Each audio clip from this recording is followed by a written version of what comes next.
Hello everyone and welcome back. I'm sorry, it really has been a very long time, hasn't it, since the last one. This is for various reasons. First, as you may recall, if you saw the last one, my computer was dying, and so I had to order another one, which took a while to come, and here it is. It's an iMac. I've also had the other one repaired, so if anyone's looking for a nice, completely refurbed G5 with all bells and whistles, get in touch. And yeah, the other reason, I went to France. I went to see my mum and stepdad down there, which was really nice. Good to have a break. Felt very different there. A lot more chilled. Everyone just wearing masks, not really worried about it. I just felt better. I don't know. Might be something to do with not having a completely self-serving, lying, corrupt, incompetent bunch of bastards for a government. But no, that's not why we're here. We're gonna get away from all that. Yeah, that was it. Although because of all that, the thing was, I have been getting down. That has been really getting me down.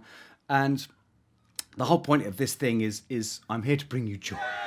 I'm here to be a good thing. I'm here to be a happy thing. And if I can't find it in me, then I haven't got it to give to you. So what are we doing today? We are Kirsty MacColl. Yeah, that also got me down a bit as well. Sort of thinking about Kirsty, what a fantastic talent who was taken so awfully. And there's never really been justice served for that. But Walking Down Madison is the first one today. We're going to have two because I'm only doing a little bit of the first one. Because quite a lot of people asked for this song, and it's like, if we're honest, if you're honest, you weren't really asking for the bass, were you? You weren't really. It's not like an amazing bass line, but it is a fantastic song, great vibe. If a little bit dated now, it's quite funny that, isn't it? Out of all of Kirsty's songs, I've been listening back to a lot of her stuff, and it's all just, fresh as fresh. It's all just beautiful musicians playing fantastic stuff, especially all her Latin stuff. It's amazing. Whereas this is the only thing that kind of was sort of fashionable at the time. Which one has to forgive it? Including the rap, which is fine. The rap is absolutely fine, but the rap sort of was very much the guitar solo of the early 90s, wasn't it? But there it is. But so, yes, Kirsty... another thing I have to thank Johnny Marr for. It was Kirsty who introduced me. It was Johnny who introduced me to Kirsty and Steve, who's her husband at the time. And I think Johnny very much foisted me on them because Johnny was down in London. This is when I met him and he was just bouncing around like a pinball. It was, he was grabbing everything coming his way with both hands. It was fantastic, incredibly infectious energy. So he'd come in to work with Brian Ferry, which is how I met him because we were doing a song of his. And then he was off working with Kirsty, and then he was off working with Billy Bragg, and then he was doing all-nighters in the studio with Ronnie Wood. It was just like, everything, bring it. And the first thing I did with Kirsty was actually a Smith song, You Just Haven't Earned It Yet, Baby, which is probably the most fun bass of any track I did for Kirsty, but I just don't think it's that necessarily sort of particularly well known of hers, even though it's a beautiful version. Also, obviously, anything with Morrissey in it at the moment is a little bit... Yes, I was very much, I think Johnny sort of said, you got to get my mate in to play bass. And so, I was brought down and we all became great friends.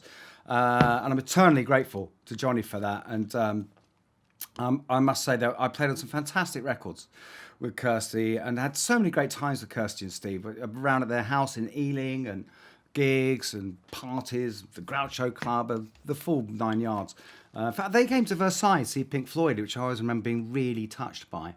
And anyway, this song, Walking Down Madison, was done on a 5-string. Now, obviously, as we all know, 5 strings are actually illegal now. They are. They're just illegal. I'm sorry. So I smuggled this one in across the border. This is the only 5-string I have anymore, which is actually fantastic. I mean, the Status is sort of super modern, space age, high tech design, but this is properly sci-fi, isn't it? This literally looks like sort of the bass player in the band in the Star Wars bar would be playing it. And I got this, Rob Green, very kindly. I'm very cheeky with him, actually, getting him to give me basses all the time, but I do give them back if I'm not using them. He gave me this thing because I was going on tour with Dominic Miller around South America.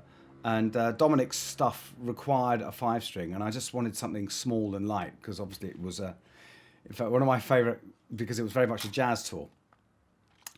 when I say a jazz tour, I've got this is one of my favourite quotes from Dom. First time Dom asked me to go on tour with him, called up and said, "Guy, listen, will you come on tour with me?" I went, "Mate, I'd love to. Can't think of anything I'd rather do." And he said, "Yeah, listen, it's it's no big deal, mate. It's just a jazz tour." And I said, "Yeah, look, Dom, that's fantastic, but with the best will in the world, mate.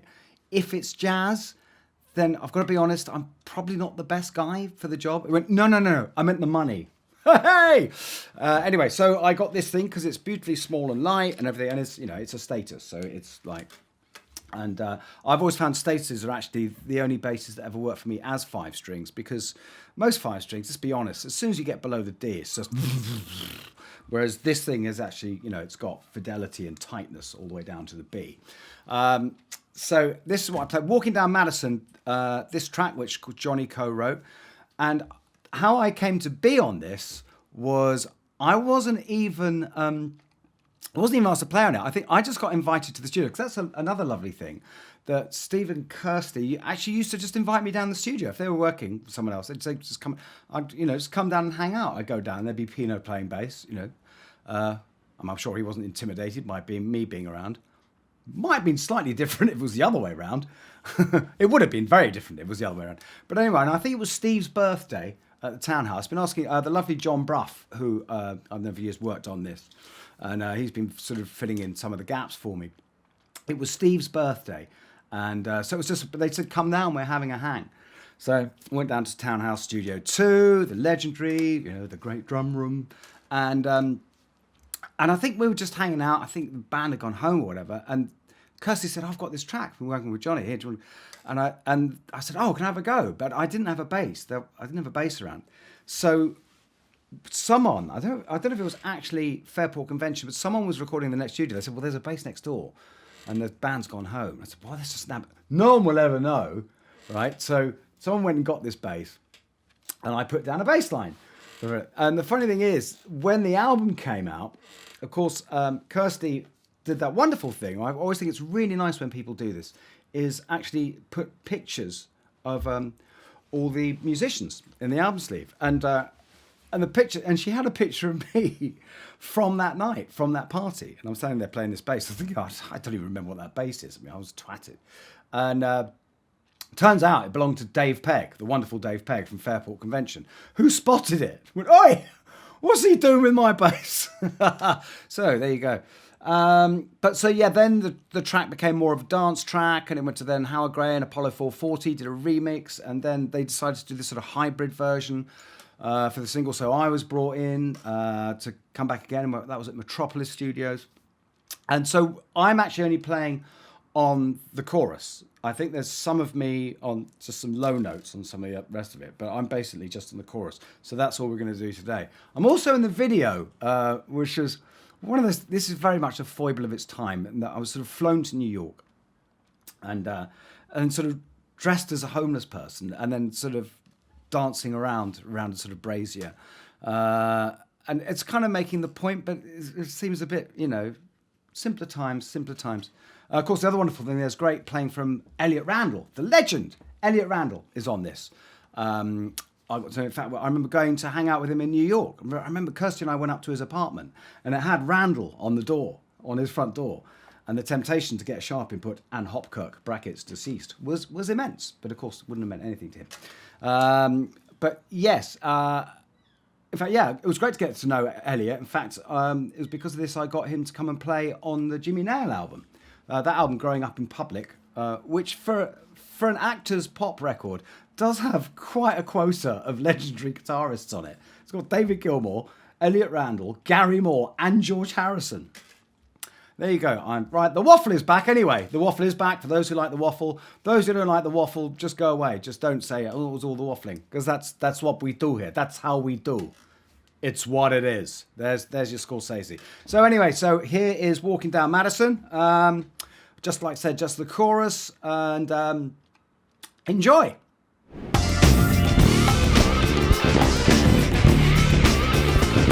From an uptown apartment to a night on the A train, it's not that far.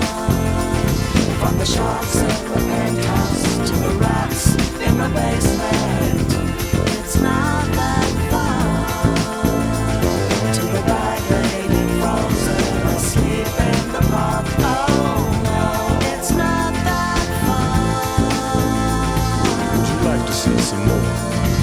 can show you if you'd like to.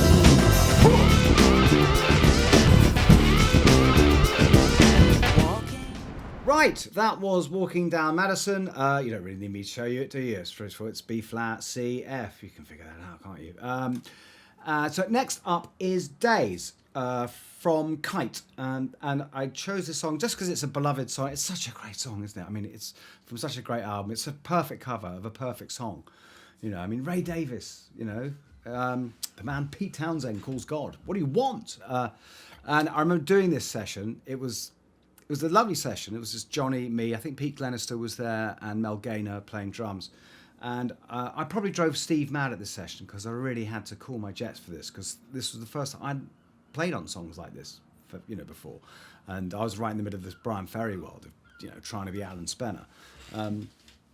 But actually, I must say, because Steve used to get me into playing some really fun things. When I was talking about all the great times I had with him, like one thing, he got me to play on the Red Hot and Blue album, the AIDS charity album. I played bass on Did You Ever, the duet between Debbie Harry and Iggy Pop. And it's one of those things you do and then sort of forget about it. And obviously I've been in a big Kirsty kind of, down a Kirsty rabbit hole for the last week or so. And so I went back and listened to it. And you know what? It's great. You should listen to this. It's a fantastic bit of kind of grungy punk rock. And Debbie and Iggy together on it. The Bants is fantastic. It's hilarious.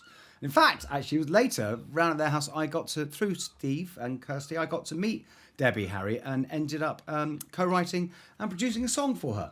It's called Communion. It's on the Deprivation album.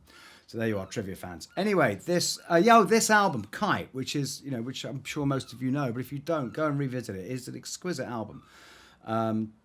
Also, one of the things I'm proudest of is that, thanks to me, there is a song on it, I always forget the title, which features both David Gilmour and Johnny Marr playing guitar, although I'm not on it. Typical.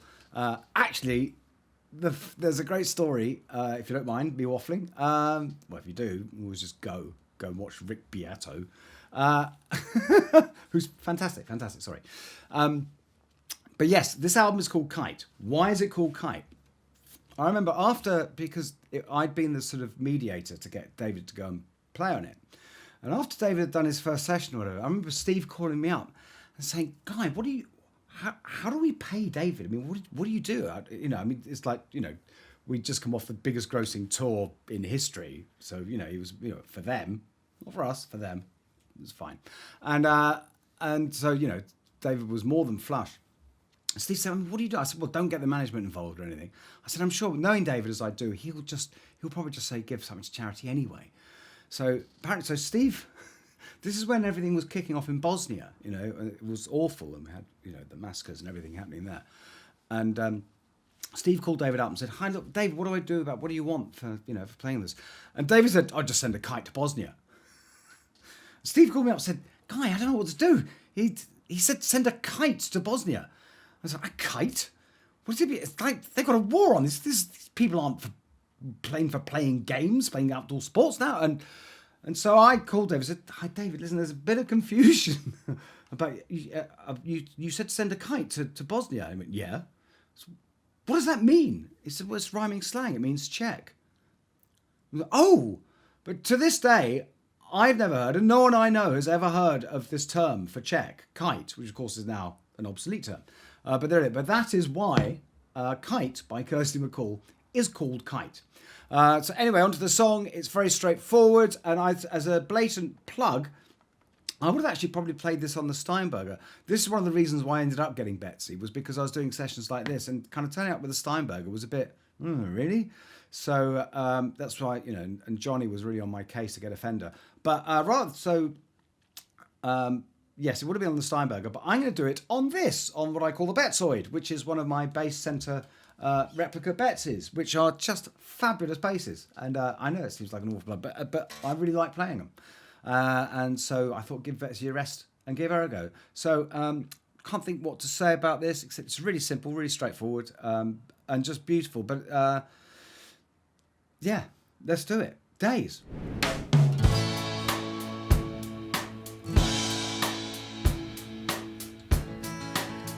Thank you for the days, those endless days, those sacred days you gave me. I'm thinking of the days I won't forget a single day, believe me. I bless the light, I bless the light that lights on you, believe me. And though you're gone, you're with me every single day, believe me.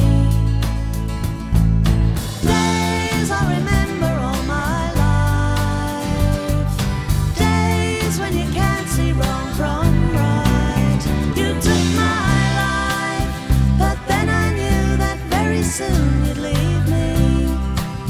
But it's alright, now I'm not frightened of this world, believe me. I wish today could be tomorrow. The night is long, it just brings sorrow, let it wait. Thank you for the days, those endless days, those sacred days you gave me. I'm thinking of the days I won't forget a single day, believe me. Days I remember all my life, days when you can't see wrong from right. You took my life, but then I knew that very soon you'd leave me. But it's alright, now I'm not frightened of this world, believe me. Days, thank you for the days, those endless days, those sacred days you gave me. I'm thinking of the days I won't forget a single day, believe me. I bless the light, I bless the light that shines on you, believe me. And though you're gone, you're with me every single day, believe me.